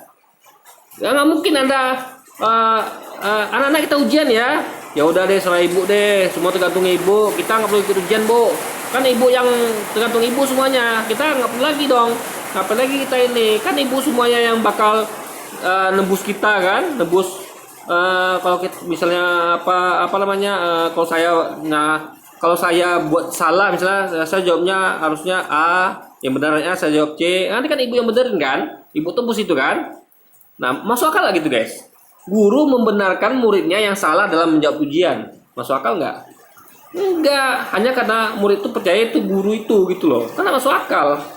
Guru yang benar itu ya, Tuhan yang benar itu adalah dia akan tetap menyalahkan muridnya yang salah. Jadi ketika ujian itu ya, muridnya jawab yang benarnya A, dia jawab B, tetap akan guru itu silang sebagai salah gitu. Nah, ketika ada yang tidak lulus karena nilai kurang, gurunya paling akan bantu ya, bukan bantu total. Mungkin nilainya 5,9, masih bisa nih ditambahkan 0,1 karena guru nilai dia anaknya sama ini rajin, cuman karena hasil ujiannya agak jelek sedikit. Tapi kalau yang udah parah kali di bawah 5 itu udah bisa bantu dia. Ini memang harus ngulang deh gitu kan. Tapi tidak ada guru tuh yang muridnya buat salah ujiannya, misalnya ujiannya dapatnya minimal tuh kan dapat 6 ya kan, baru bisa terima lulus lah ya kan. Kalau terbaik kan nilainya mungkin 10 atau 9. Tapi muridnya dapat nilai 1. Nggak mungkin dong mentang-mentang percaya itu guru ya, kepada guru itu ya kan, bahwa itu guru lalu dia kesalahannya kan ditebus kan, dia jawab A salah, dibenarkan sama gurunya. Kan nggak bisa begitu guys. Kalau gitu apa gunanya ujian ya kan? Mending kalau saya ada ujian begitu ya, ujian yang saya jawab salah lalu dibenerin sama gurunya, ujian itu ya saya ngapain saya isi. Saya ketika dapat kertas ujian tuh ya saya bakal masuk pun untuk apa, masuk coba. Nggak saya masuk untuk formalitas. Saya tanda tangan kan. Ini guru saya ngasih apa, saya tanda tangan kan bahwa saya murid dia gitu kan. Anggaplah guru tuh butuh pernyataan, harus akui dulu saya guru kalian ya. Oke Bu, ibu guru saya. Oke deh gitu kan. Nah, lalu kita jawab asal-asalan aja, pici mata, tebak jenggo gitu kan, atau nggak isi sama sekali. Nanti gurunya akan benarkan semuanya. Dia tinggal nengok satu aja nih. Oh, ini ada tertangan nih pernyataan kalau murid ini adalah percaya saya gurunya, ya sudah, yang salah dibetulin semua, ditebusnya semua gitu kan. Itu nggak masuk akal guys. Coba ngerti nggak maksud saya? Nah, maka Islam tidak mengenal itu. Islam ya, guru tadi ya, walaupun murid itu percaya kepada dia, kalau muridnya salah tetap disalahkan dia. Kalau nggak capai nilai ya dia akan tidak luluskan. Kalau kurang sedikit dia akan bantu gitu guys. Itu baru masuk akal. Sehingga murid tuh nggak bisa main-main ujiannya, nggak bisa jawab asal-asalan. Dia tahu semua tergantung dirinya dalam hal mengerjakan ujian, tapi hasil penilaian sama gurunya. Gurunya maksudnya itu adalah guru akan menilai sesuai dengan apa yang dijawab muridnya gitu loh. Itu baru benar logikanya gitu guys. Jadi bukan tergantung total sama Tuhan, enggak. Lalu kita nggak buat apa-apa atau kita buat salah-salah nggak apa-apa karena ditebus itu nggak logika ya kan. Jadi itu muridnya pasti bego semua di kelas itu guys, pasti bodoh semua. Kenapa? Karena gampang sekali gitu kan, cari salah dibenerin sama gurunya, diluluskan gitu kan nggak bisa begitu. Islam mengajarkan bahwa muridnya tetap harus belajar, tetap harus jawab yang benar, minimal dapat poin nilai 6. Ya kalau mau lulus, kalau mau dapat ranking minimal dapat nilai 8 dan lebih tinggi lagi. Nah, guru tetap menentukan dalam hal penilaian. Tapi tetap hasil penilaian itu tergantung dari jawaban si murid gitu, benar apa salah gitu guys. Gitu loh logika yang benar. Makanya dogma Lewis ini di agama Lewis ini nggak masuk akal bagi saya. Di dalam agama Islam sendiri, keselamatan tuh bergantung kepada amalan manusia. Jadi kalau amalannya dikit, ya nggak bisa selamat. Doa-doa dari keluarganya dikit, ya nggak bisa selamat. Ini sebenarnya statement saya Jadi Islam itu keselamatan tergantung dua ya. Ingat, bukan hanya pada amal masing-masing, tapi juga rahmat Allah itu, rahmat Allah ya. Allah ngasih rahmat sehingga amalan kita tuh dihitung bernilai. Kalau Allah nggak ngasih rahmat ya, sama kayak guru tuh ketika dia memberikan penilaian, dia memberikan rahmat kepada muridnya, dalam artian dia akan adil menilai dari jawaban muridnya. Kalau benar dia akan benarkan, kalau salah kan dia akan salahkan. Itulah guru yang adil. Jadi ketika muridnya benar ya kan dia akan benarkan. Coba kalau guru yang nggak ngasih rahmat muridnya, dia udah kesel murid itu kan, jawaban benar pun disalahkan dia gitu kan. Nah itu berarti guru tuh nggak merahmati muridnya. Tapi karena gurunya melati muridnya, tapi dia tetap adil. Ingat ya, Tuhan itu adalah pemberi rahmat dan juga maha adil. Jadi dia sekaligus walaupun dia merahmati muridnya, atau kalau guru kita sebut merahmati muridnya, dia juga harus adil. Dia juga harus adil kepada muridnya, atau Tuhan adil kepada umatnya. Makanya adilnya guru itu dibuktikan dengan dia tetap membenarkan murid yang benar jawabannya dan menyalahkan murid yang salah. Tapi dia akan merahmati, dalam artian tidak akan berlaku tidak adil, tidak akan semena-mena mentang-mentang dia nggak suka murid itu karena pemalas, tapi kalau benar dia dibenarkan juga sama dia gitu guys. Kalau salah dia salahkan juga gitu loh. Itu baru masuk akal di situ. Ambil dari buku yang mereka tulis sendiri. Para manusia digambarkan selalu. Jadi Islam itu sama seperti yang saya katakan tadi, tergantung pada usaha keras muridnya untuk menjawab pertanyaan dan tergantung juga gurunya ya untuk objektif gitu guys. Nah kalau Kristen kan tidak, semua tergantung hanya gurunya. Murid jawab salah pun nanti ditebus gurunya, dibenarkan gurunya kan, itu kan masuk akal guys. Melalui jembatan tersebut sesuai amalannya di dunia. Sebagian melaluinya dengan cepat dan ringan, namun ada juga yang lambat dan penuh luka. Sebagian tak mampu melintasi hingga ujung jembatan. Berikut hadisnya, nanti silakan cek sendiri. Artinya Rasulullah lalu diutuslah amanah dan rohim, tali persaudaraan, keduanya berdiri di samping kiri dan kanan sirat tersebut. Orang yang pertama lewat seperti kilat. Aku bertanya, dengan bapak ibuku, aku korbankan demi engkau. Adakah sesuatu seperti kilat? Rasulullah Shallallahu Alaihi Wasallam menjawab, tidakkah kalian pernah melihat kilat sebagaimana ia lewat dalam sekejap mata? Kemudian ada yang melewatinya seperti angin, kemudian seperti burung dan seperti kuda yang berlari kencang. Mereka berjalan sesuai dengan amalan mereka. Nabi kalian waktu itu berdiri di atas sirat sambil berkata, ya Allah, selamatkanlah, selamatkanlah, sampai para hamba yang lemah amalannya, sehingga datang seorang lalu ia tidak bisa melewati kecuali dengan merangkak. Beliau menuturkan lagi, di kedua belah pinggir sirat terdapat besi pengait yang bergantung untuk menyambar siapa saja yang diperintahkan untuk disambar. Maka ada yang terpleset namun selamat, dan ada pula yang terjungkir ke dalam neraka. Jadi kalau kita lihat dari sini, maka sebenarnya belum pasti dia itu bisa masuk ke surga atau bahkan bisa masuk ke neraka jika melalui jembatan itu tetapi kepleset kemudian ke neraka. Tergantung amalnya. Kalau amalnya baik banyak ya bisa langsung, tapi kalau amalnya dikit ya nggak bisa. Bahkan ada yang pelan, ada yang kenceng, kan kayak gitu. Nah inilah yang dikatakan lagi di kutipan ini sesuai hadis ini, jembatan Siratal Mustaqim adalah titian yang dilalui dengan bergantung pada amalan manusia. Mereka yang selalu taat perintah Allah akan melewatinya dengan cepat dan selamat, namun berbeda dengan hambanya yang abai. Jadi yang amalannya dikit ya lambat, bahkan bisa jatuh. Tetapi yang banyak langsung secepat kilat. Jadi bergantung pada siapa? Bergantung pada amalan manusia itu sendiri. Tapi dalam Kristen berbeda. Dalam Kristen itu bergantung kepada Yesus Kristus Sang Juru Selamat itu. Jadi hadis tadi ngomong itu dari sisi amal manusia. Ya, Luis harus sampaikan juga ayat Quran yang mengatakan bahwa juga butuh rahmat Allah juga gitu.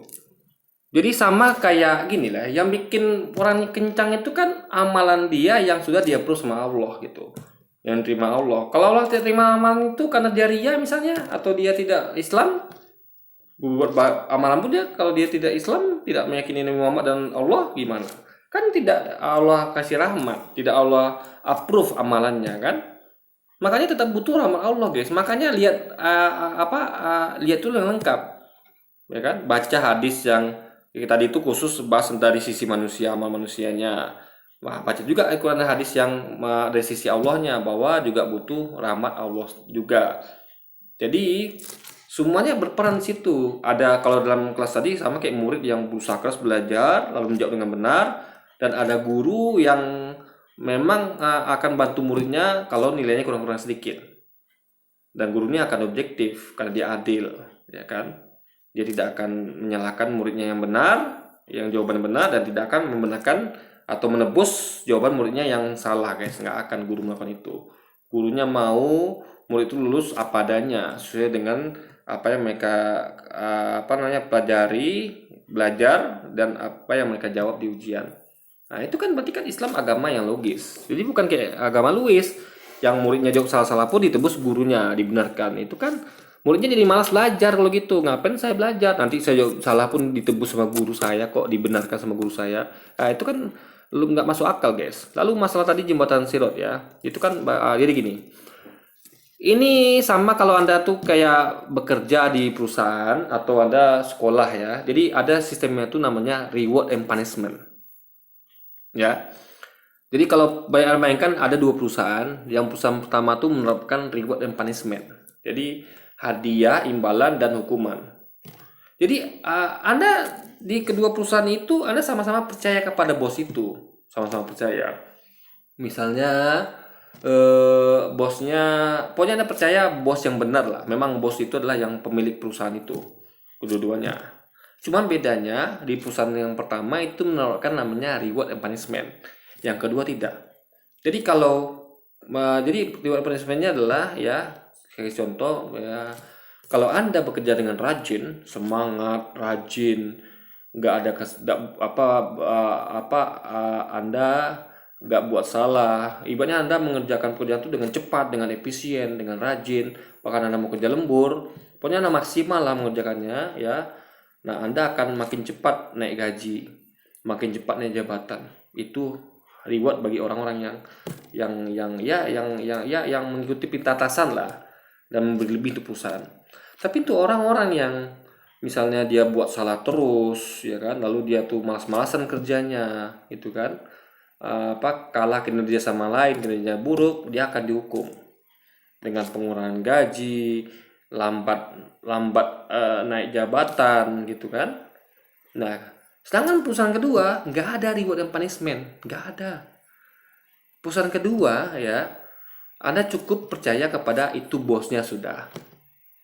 Kalau Anda tidak bekerja atau Anda mas-masan, Anda buat kesalahan dalam bekerja, ibaratnya Anda tuh sering terlambat, ya kan, buat dosa lah ibaratnya di perusahaan itu, kesalahan dosa kan, sering terlambat, sering bolos kerja malas-malasan, nggak mau lembur, kinerjanya buruk sekali, pekerjaan sering nggak selesai, ya. Tapi semua tergantung bos, ya, bukan tergantung Anda. Anda tidak berperan sama sekali. Nah, apa yang terjadi? Ya kan, karena bos itu nanti akan membenarkan Anda. Udah deh, kamu nggak masuk kerja berapa kemarin? Nggak masuk kerja dalam sebulan ada 3 minggu ya, atau Anda cuma masuk kerja dalam sebulan itu cuma 1 hari ya. Anda apalagi kesalahan Anda? Kesalahan Anda adalah Anda terlambatnya dalam sebulan itu 29 hari, cuma 1 hari Anda terlambat, atau mungkin Anda terlambat semuanya gitu kan. Anda kerjanya malas, Anda kerja Anda cuma tidur aja gitu kan. Kerja Anda banyak yang nggak selesai ya, bahkan Anda tidak bekerja sama sekali, cuma datang ke kantor aja. Nah, lalu apa kata bos ya? Udah deh, saya tebus semuanya. Lalu dia berkata kepada bagian penerimaan gaji, udah orang tuh gaji aja, udah kesalahannya saya tebus. Karena dia kan percaya saya sebagai bosnya, ya sudah. Walaupun dia begitu ya, maupun dia malas-malasan, mau apa, yang penting udah saya tebus semuanya, udah kasih gaji dia utuh ya. Jangan kurangi gaji dia, kalau perlu tambah gajinya gitu. Ya kan? Karena surga itu kan kenikmatan. Berarti kalau gitu kan dia dikasih semua fasilitas hotel, semua fasilitas perusahaan dia. Kasih dia mobil ya, anggaplah kayak di surga gitu kan. Kehidupannya di perusahaan itu kayak di surga. Padahal dia kerja malas-malasan, banyak kesalahan gitu kan, banyak dosa di perusahaan itu. Tapi karena ditebus sama bosnya, kesalahan itu semua dibenarkan sama bosnya walaupun dia salah, dia dapat fasilitas hotel fasilitas perusahaan yang paling mewah. Kasih dia mobil Lamborghini, kasih dia fasilitas spa, pijat kalau capek.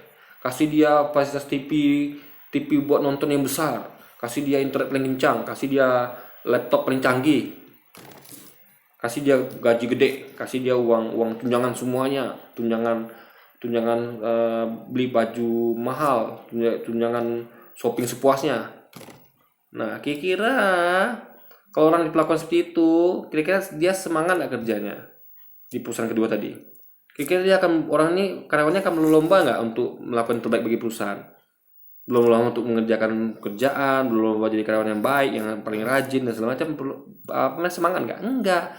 Karena kesempatan mereka itu tidak perlu melakukan itu semua. Nggak perlu lah masuk kerja, nggak terlambat, nggak perlu lah. Bahkan masuk kerja pun nggak perlu lah gitu kan, di rumah aja kita. Yang penting kita ngaku itu bos kita sudah. Nggak perlu lah kita tuh. Kan semua tergantung bos kan. bukan tergantung dari kinerja kita bekerja. Ya kan, kita mau buat salah apapun sebanyak apapun di perusahaan itu ya, kalau dalam kisah itu buat dosa sebanyak apapun ditebus Yesus kan. Karena semua tergantung Yesus. Kalau menurut Yesus tadi kan nggak tergantung kita. Kalau Islam tergantung dua-duanya guys, tergantung bos dan tergantung kita. Nah, kalau Islam tuh menganut kepercayaan seperti di perusahaan pertama, ada sistem reward dan punishment. Kalau yang perusahaan kedua tadi jelas itu, karena kalau saya kerja di situ ya, saya nggak akan semangat kerja guys. Dalam artian saya cuma semangat menerima itu semuanya, fasilitas yang dikasih oleh perusahaan, oleh bos saya. Saya tetap kerjanya malas-malasan. Toh nggak ada bedanya saya malas atau rajin tetap dapat fasilitas mewah kan, dapat mobil Lamborghini, dapat belanja sepuasnya, dapat tunjangan macam-macam, ya kan? Nggak ada bedanya, kawan itu semua sama, mau anda rajin, mau lembur, mau berjuang keras untuk perusahaan, sama dia semuanya.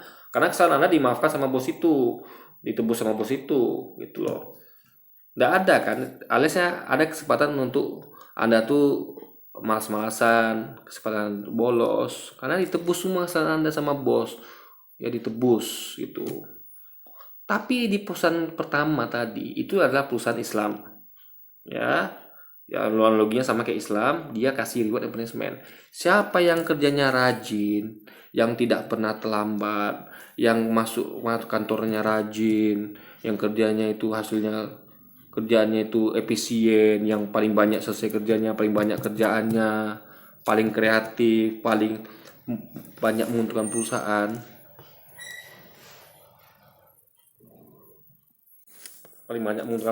maka mereka akan mendapatkan reward berupa naik jabatan dengan lebih cepat, penaikan gaji lebih cepat.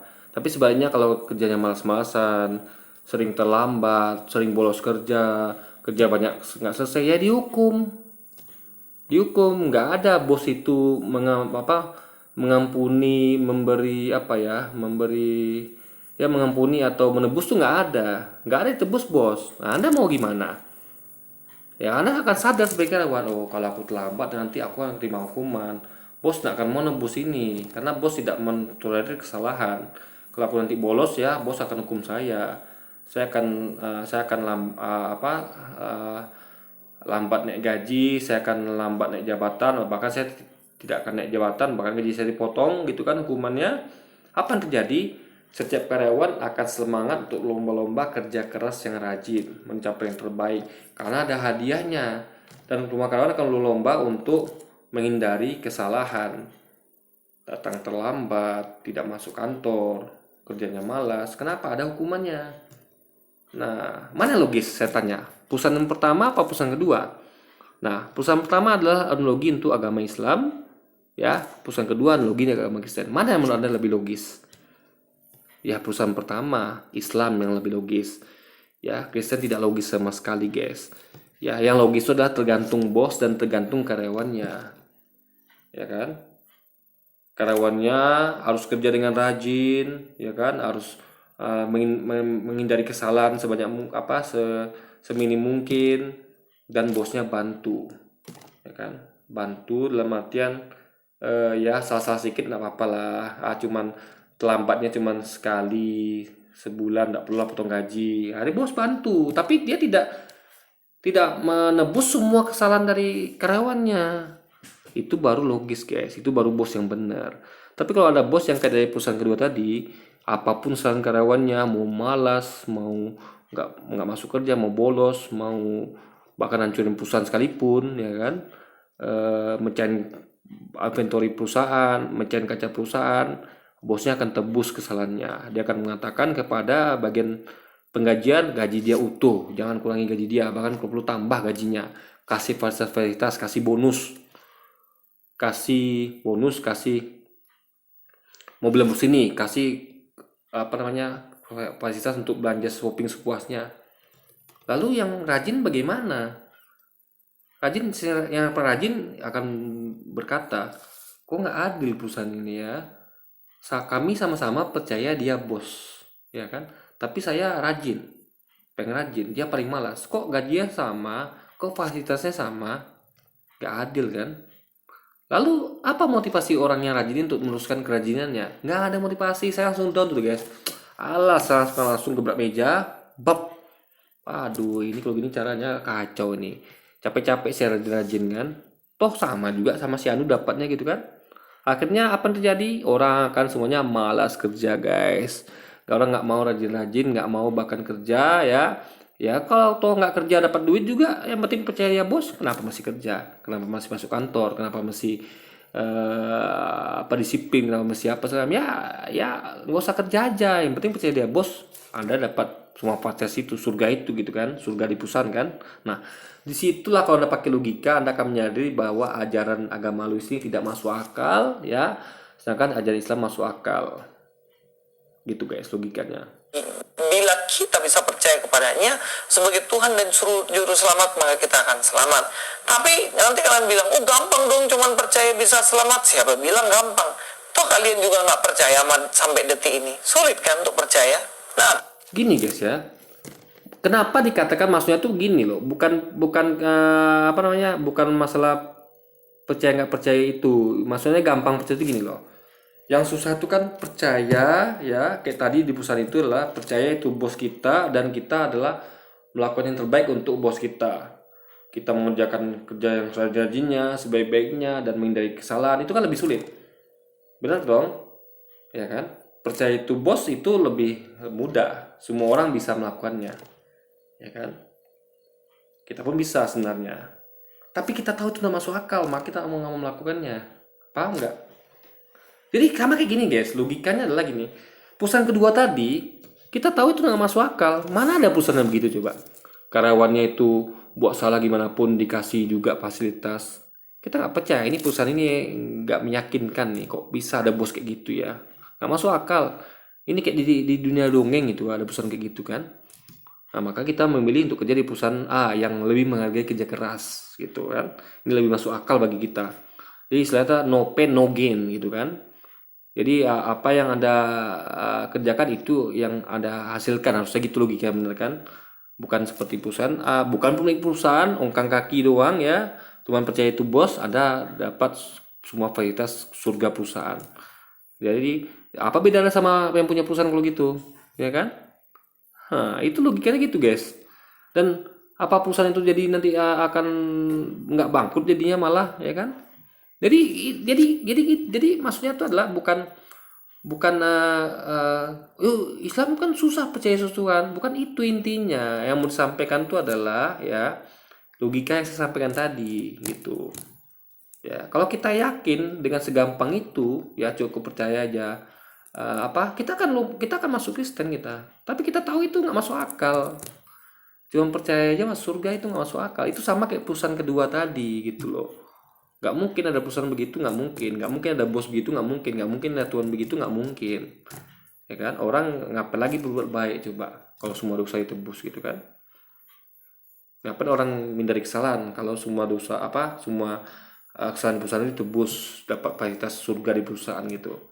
Nah gitu logikanya guys gitu loh. Jadi lebih susah untuk percaya dan mengerjakan semuanya. Jadi guys ya, yang paling susah itu adalah percaya dan melakukan segala perintah dan menjauhi larangan. Itu lebih susah dibanding percaya doang, paham ya? Karena percaya itu cukup dalam hati saja, ya kan? Tapi kalau Anda melakukan seluruh perintah dan menjauhi seluruh larangan kan itu kan pakai kita fisik. Anda nggak ongkang kaki, Anda perlu kerja keras. Kayak perintah sholat, perintah berbuat baik, perintah bantu orang, perintah bakti sama orang tua, ya kan? Pintar untuk bekerja, mencari nafkah untuk diri sendiri dan keluarga. Itu kan perlu aktivitas fisik. Anda bisa mengangkat kaki aja. Lalu menghindari dosa, Anda harus menghindari kesenangan duniawi yang berdosa kayak berzina, kayak mabuk, makan babi dan segala macamnya gitu guys. Ya datang ke klub malam, pesta-pesta gitu kan. Pemborosan, hambur-hamburkan uang gitu kan. Nah, jadi ini adalah itu yang dimaksud dengan susahnya itu di situ, bukan orang Islamnya susah percaya Yesus Tuhan, bukan itu poinnya gitu. Ya, kalau itu memang orang susah memang. Ya, ada juga susah kan percaya Nabi Muhammad Nabi kan? Bukan itu intinya. Susahnya adalah pakai parameter gitu. Ya kan? Jadi kayak orang misalnya tadi itu paling gampang adalah percaya pada bos perusahaan tersebut. Tapi karena semua orang bisa melakukannya, ya, semua orang bisa melakukannya. Kalau memang ada perusahaan seperti itu ya. Nah, tapi yang paling susah tuh coba karyawan yang susah dicari itu adalah karyawan yang bukan hanya percaya kepada bos perusahaan itu yang punya atau manajer besarnya, tapi juga melakukan segala perintah bos tersebut dan menjauhi semua larangannya. Perintahnya kerja yang rajin, kerja yang semangat, kerja lembur, kerja efisien, kerjanya banyak, ya kan, dan segala macamnya. Lalu yang dihindari, dilarang itu misalnya jangan pernah terlambat, jangan pernah bolos, jangan pernah merusak fasilitas kantor, jangan pernah boros menggunakan sumber daya kantor gitu, ya kan. Nah, jadi susah untuk mengikuti semua aturan itu, ya. Lebih gampang hanya percaya saja gitu. Itu maksudnya gampang, jadi gampang itu pakai kriteria, bukan seperti tadi gitu. Karena tiap orang juga yang Islam pasti tidak percaya Yesus Tuhan. Yang Kristen juga tidak mudah percaya Nabi Muhammad adalah nabi. Bukan situ fokusnya. Tapi mudah sulit dalam hal tadi itu, ya. Sekedar percaya saja atau Anda berkontribusi lebih untuk perusahaan dengan memajukan perusahaan, dan Anda minimalkan kesalahan Anda di perusahaan. Jadi semuanya Anda nanggung, tergantung sama Anda, dan bos akan memberikan Anda reward punishment sesuai dengan kinerja dan kesalahan Anda. Itu baru namanya masuk akal dan fair. Sehingga orang rajin perusahaan akan dapat bonus yang lebih banyak, akan lebih cepat jabatan dibandingkan orang yang malas. Itu orang tidak ada yang mengatakan tidak adil. Bos nggak adil, gimana dong? Itu sudah dikasih reward dan punishmentnya. Kamu dikasih punishment karena kamu malas, dia dikasih reward karena dia rajin. Adil dong itu. Jadi Tuhan itu kan adil. Nah, itu yang terjadi harusnya. Tapi Tuhan yang kedua nggak adil, perusahaan kedua nggak adil, bos perusahaan kedua nggak adil. Yang malas dan rajin sama semua, ya kan, dapat fasilitas surga di kantor itu. Nah, jadi itu nggak adil. Orang yang rajin akan protes, dan mereka akan berpikir, untuk apa saya kerja rajin? Itu apa saya ingin dari kesalahan, ya? Toh gaji fasilitasnya sama kok dengan orang yang malas-malas itu, yang brengsek itu kan. Nah, itu logikanya seperti itu, guys. Nah, ini kata-kata Timotius, bukan kata-kata Yesus, ya. Perkataan ini benar dan patut diterima sepenuhnya. Yesus datang ke dunia untuk menyelamatkan orang berdosa. Ini bukan kata-kata Yesus, sekali lagi ya. Ingat, bukan kata-kata Yesus. Dan di antara mereka aku yang berdosa. Ini adalah kata-kata di Perjanjian Baru, kalau saya nggak salah ya. Nah, ingat ya, Yesus berkata bahwa dia menggenapi. Aku datang bukan untuk menyediakan hukum Taurat dan kitab para nabi, melainkan untuk menggenapinya. Nah, berarti yang menggenapi hukum Taurat dan kitab para nabi siapa? Yesus. Yesus yang mengatakan, aku datang untuk memberitakan Injil alias kabar baik ini pada kalian. Berarti Injil itu Yesus yang beritakan, bukan yang lain. Bukan Paulus, bukan Korintus, Romawi, Timotius dan sebagainya macamnya. Jadi Injil itu adalah yang hanya Yesus beritakan. Itulah Injil. Nah, itulah penggenapan hukum Taurat dan kitab para nabi. Yaitu kitab para nabi itu kayak kitab Zabur. Jadi Taurat dan Zabur itu digenapi Yesus melalui Injil yang dia sampaikan, ya, yang dia genapi, ya. Jadi ketika dia pergi, berarti kan dia sudah selesai memberitakan itu. Nah, itu berarti sudah digenapi dia. Jadi tidak ada sesuatu Perjanjian Baru, nggak ada. Ya, makanya kalau cek Perjanjian Baru itu banyak yang bertentangan dengan kata-kata Yesus. Ya, karena misalnya Yesus ngomong A, Perjanjian Baru ngomong B. Nah, makanya juga dia ingatkan ya, waspadalah terhadap nabi palsu yang akan datang nanti, ya. Dia mengingatkan akan datangnya nabi palsu, ya. Mereka adalah menyamar seperti domba, alias mereka ini menyamar pura-pura pengikut Yesus, padahal mereka serigala buas. Nah, maksudnya apa? Mereka pura-pura sebagai pengikut Yesus, tapi mereka mencapai-capai ajaran Yesus, mengubah ajaran Yesus, gitu loh. Itu. Nah, terbukti kan? Perjanjian Baru semuanya adalah merusak ajaran Yesus, merusak Injil yang Yesus beritakan. Ya, menjadi kontradiksi gitu. Yesus ngajarkan A, Perjanjian Baru ngajarkan B. Gitu, guys. Oke, jadi mungkin udah hampir setengah jam ya. Jadi mungkin sekian dulu video kita kali ini. Sampai jumpa lagi di video-video selanjutnya. Wassalamualaikum warahmatullahi wabarakatuh, guys.